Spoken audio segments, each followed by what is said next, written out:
Greetings, gamers. My name is Dreadscythe from Fallen Angels, and welcome to another episode of To The Point Review. On today's episode is The Last of Us 2.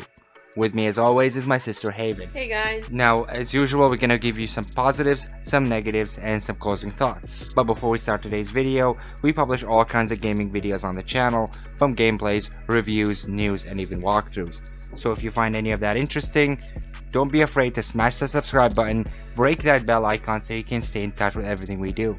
Now, without further ado, let's get started.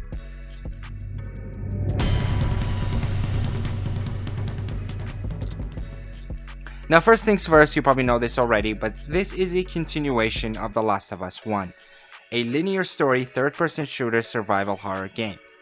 Now, I did not play The Last of Us 1 that much. I tried it out. I didn't quite like it. But my sister played it, The Last of Us 1 remastered, right? Yes.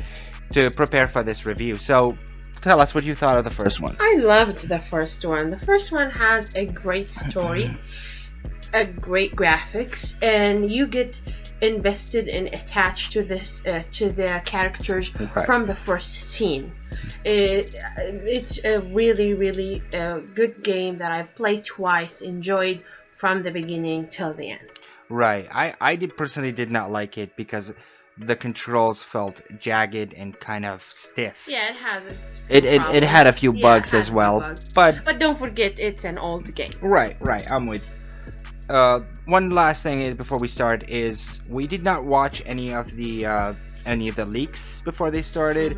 We watched a few reviews before starting recording this just to get an idea of what people are thinking and what is going on in the debates. Now, let's get started with the positives.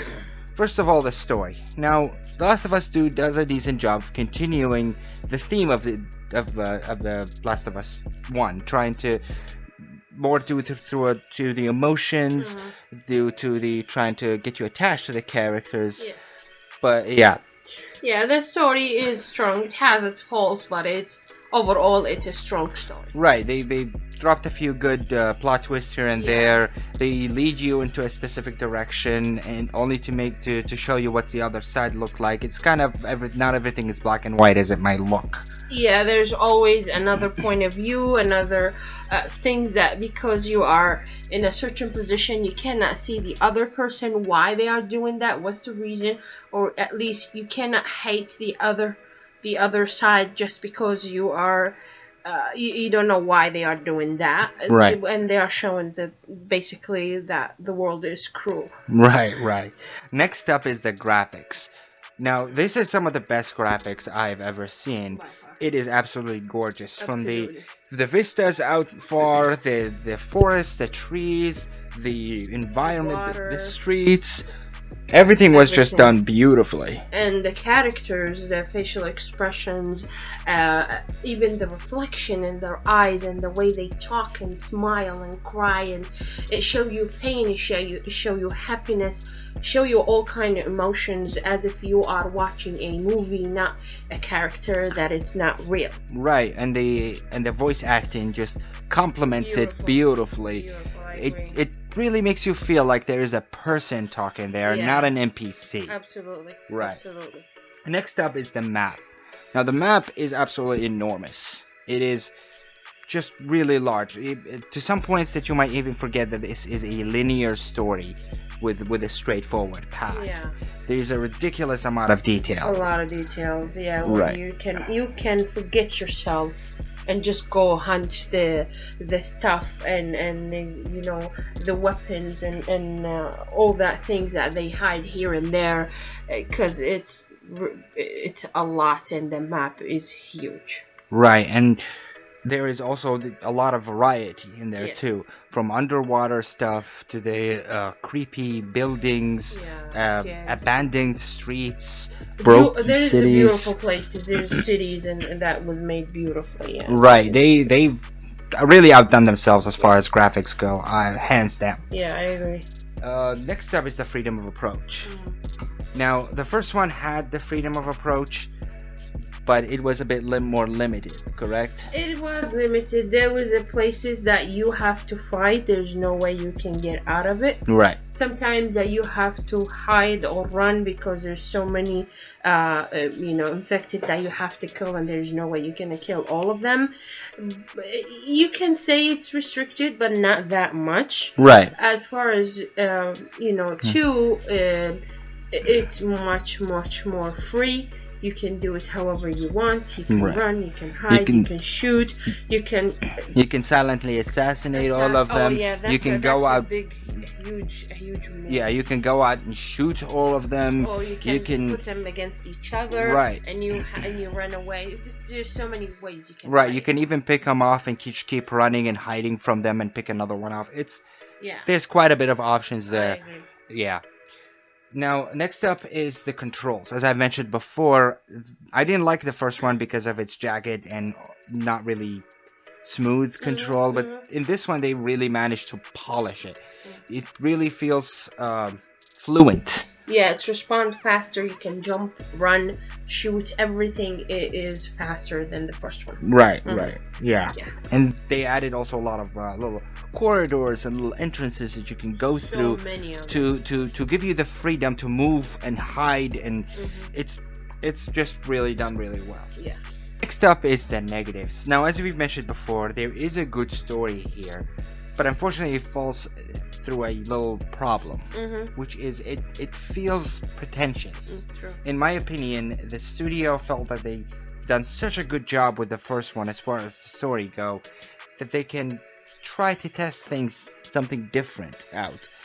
But it just fell through the cracks. Yeah, they fell in their own trap. Right. They felt that the first one was a success because of the story, which it was, but the way they approached the story in this one, in my opinion, it could been done better than that. Right, much better, especially with and before I say anything, it's gonna be a little bit of minor spoilers here. It happens at the beginning, but Joel dies. Oh yeah. A character which a lot of people, my sister included, were very, very attached to. I was so sad. And he just dies early game. It just feels like a betrayal to the character. He dies in a brutal way. Right. A way that shocks the players who was invested in Joel since the first. I mean, the first game you mainly play with Joel. Right. So you feel that this is the main character. This is what you have to, play the whole game with. So you get emotional with him. You get attached to him, especially he's saving a little girl. Right. So when he died, I believe that was the biggest shock of the game. Right. They later explain what is the reasoning behind his death. Yeah. But it just feels wrong. There's something wrong there. I can't quite put my finger on it. Yeah, and because of this shock, and as we said, there's a bit of spoiler here. The game is mainly a revenge game, and throughout the game you play with two characters, Ellie and Abby. And Abby's the one who killed Joel. So when you play with Abby, you kind of don't want to play with her, right? Because you see her. As far as this point in the game, they haven't said why she did that. But when you play with her and you don't know why she killed Joel that way, you kind of don't want to play with Abby because you see her as the evil that took Joel away in front of Ellie. So I believe that's why the game had a lot of bad, reviews on it. Right. Also, the story felt heavy. Yes. Really, really slow. Like it feels like they just rambled on and on and on, and it's not even anything interesting that is said basics. Most of the time. It was basic. Very basic. Yeah. Very basic. Like yesterday, we were talking to our brother. Yeah. And he mentioned an example. I don't know if you played it before, but a game called Soul Reaver. Soul Reaver had a lot of cutscenes, something that The Last of Us 2 also had, but the dialogue, the way it's said, the characters just kept you glued to your seat, watching every moment of it, just really invested. Yeah. This one just failed to do that. It just did not grab you as a viewer. Right. Many of the characters were flat. Yeah. What they were saying was flat. To be honest, even the main characters, both of them, they felt flat. Right. They were mass murderers, if we can say that. They were definitely mass murderers. Yeah, yeah. They've killed a lot of people, and I mean, for a game that focuses on one person's death and all the revenge focused on him, so many people die. So many people die, and just like how we were discussing the other day, I don't know if you remember, we were discussing that if Joel would not have saved Allie back in the first game, none of these people would have died. And if you think about it, Joel saved Allie, and because he did that, so many people died because there was no cure. Right. And when he died, so many people died because of his There's decision. so much death around this guy. So much. Yeah. So much. And also, don't forget, there was a lot of flashbacks. I mean, there was flashbacks in the flashbacks. Right. And it felt heavy, and you are playing the game, killing people, feeling the adrenaline rush. Exactly, and you are having fun, and then all of a sudden everything stopped, and the flashback or the cutscene happen, and it's so slow, and you have to wait for them to finish in order to pick up the game again. That felt no balance in the game. And none of these flashbacks ever contributed to the story. I mean, it gave you a hint here and there why this happened, why she know how to use this weapon, why she reacted that way because of that flashback, but it was something minor. It wasn't something, you have to stop because this is a point of view. Like it could have been done with a couple of lines of dialogue. Exactly. Right. Exactly. Right. Yeah. Right. Yeah, there's a lot of touchy-feely cutscenes. Oh, yeah. The guitar scenes, we hated. I hated the guitar scenes. I don't know why they put so many of them. They just kind of put the entire game on hold. Yes. Just everything stops. I mean, I don't want to do that. Why are you forcing? Okay, maybe they can do it for the people who want it, and if you want to skip it, you can skip it. Right, Because I don't want to waste my time doing that. Exactly. But, you have to go through all of them. It just artificially makes the game longer. Yes. For no real reason or no real slower. No real point or have a point to have fun. You just kind of stretch it out instead of just let it naturally progress. Slow. Yeah, that's true. Yeah. That is true. Next up is the fight scenes. We felt like the fight scenes were scripted. Yes. Now, this has been done in other games before, where you walk into a room, there's a whole lot of enemies, you do what you need to do, you got them all killed, but then the game would say, checkpoint reached. Yeah. At that point, the player knows that the game has ended. No, the character does not. Or they could have used it a different way, like the music would change. Or they would use a different phrase where they think that there's no more people, to kill. Right. Not like as if you know exactly how many enemies you have and you kill them and you're you're done. Yeah. It just feels scripted, like I mentioned. Yeah. Next up is the weapon changes and crafting. Yeah.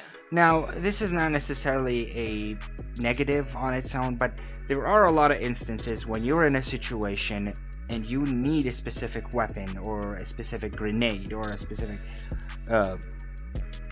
Something. Right. Or craft, yeah. And you have to kind of look around and find a place to hide and do this, but not every time you have this opportunity. Yeah, that's true. When you're chased by a boss in these closed areas, you don't have time. Yeah, or so many infected around you, so there's no way you can run. Right. And I mean, they could do it. I mean, it is a single player game. They could make it where you can pause the game and do these things or prepare these things ahead of time, where the game will give you a checkpoint before the boss and after and during the boss, so you can go back to this checkpoint before the boss and do to get what you need to do before you go in. Otherwise, it's just inconvenient. I mean, I understand it's a survival game, but it was inconvenient, as you said. Yeah, exactly. It was inconvenient. Inconvenient.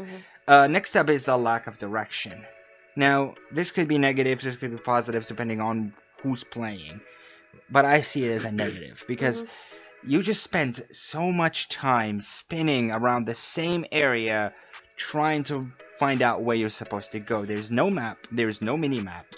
The only way to get a hint is to kind of backtrack a bit until the game gives you a hint. Or go a wrong way, and then they will give you, hey, you're going the wrong way. I see it as, I'm not agreeing or disagreeing. I think they might did that because in order for circling around and going around here and there, you will figure out or discover new places, more weapons, more stuff to collect. Now, not every player like that. I personally love that. I will find everything there is. Right. But Like, I personally want to get some through more the story. kill, yeah. I want to get through it, finish it, find out what's happening. If I feel like it, I can go back and explore. Yeah. But when they don't give you the choice to do that, again, inconvenience. Bottom line, most of the time you are lost. And Yes. you have to find a way. Yes, exactly. That's another artificial way to stretch the game rather than telling you, okay, you need to head in that direction. This is the direction you get to. When you get there might be obstacles Yeah. to overcome. Yeah. You might be a place to climb. There might be a rope over there you need to get. You might Yeah. need to lower the ladder Discover from how to there, do it, yeah. but not simply leave you lost. Sometimes they do, especially when there's another character playing with you. Sometimes they direct you to where you have to go. Sometimes they will run after you, wherever you're Just going. spin around the room spin around. 60 times so you find Yeah, what you're supposed to do. And sometimes it's But- hard to find your place because everything is, destroyed, and it's hard to see, hard to know where you're going, But- especially. You tell me, how many times were the AI helpful versus standing in front of you as you're trying to get through somewhere? Most of the time they don't do anything. Right. And I start yelling at them, tell me where to go. Right. And they don't do anything. Right. Or just stand there in your way. You're trying to get through this door. Move. Yeah, move. Yeah, sometimes that happens. just- yeah. But yeah, you're lost, basically. Basically, yeah, throughout most of it. Anyway, that's more or less it. Let's do final thoughts. We have kind of different opinions overall on this game. I personally did not like it. I mean, overall the gameplay is fine, the story is fine, but there's just so many cutscenes I can deal with, so many rambling To stories. the point that you left me behind and I had to finish the story. Right, by exactly. myself. Exactly, because it just feels boring. I mean, it might be me because I'm the type of person who likes to shoot first and ask questions later. Yes. But I couldn't get through it. Yeah, I loved the game. With all what we said about the negatives that in the game, I like this game, and I most likely will play the game again. Right. The story was beautiful. Yes, there's some problems with it, but overall, it was a strong story. The graphics was beautiful. The characters was done beautifully, and that's what kept me going. The places that you discover, Right. when you run in the forest, there's a lot of things to see. It's done really, really nice. Yeah, I will not argue with you as far as graphics go. It's gorgeous, and the story is pretty good too. I just think it's not my cup of tea. It's not. That is all there is to it Yeah. from my end. That is true. Like, if I have to rate the game, I will give it a positive rating, a 7 or 8 out of 10. Yeah. But it's just not for me. It's not for you. I understand that. Well, that is it for today's episode. Thank you very much for watching and continuous support. Stick around. There's much more to come. We have an entire video. I'll leave it in the cards if you want to see. We have all a lineup for everything we're gonna do from now until 2021. Leave us a comment. Let us know what you think. Please let us know. Let's have a discussion of what do you think of the ending, because the ending, when we thought it ended, it did not end. Right. Whenever. And it kept going and going. So if you have an opinion or just let's have a discussion. Yeah, because we don't want to go into it because we don't want to spoil anything too much. But we were confused on why they ended it the way they did. Yeah. And we wanted to know what your opinions on it, and let us know what you think. And let's like my sister said, let's start a discussion here. Yeah. As I said in the beginning, feel free to hit that subscribe button. Stay with us. We're still getting started, getting better, and we have a lot more stuff to come. Thank you very much for watching. Be safe and keep on being awesome.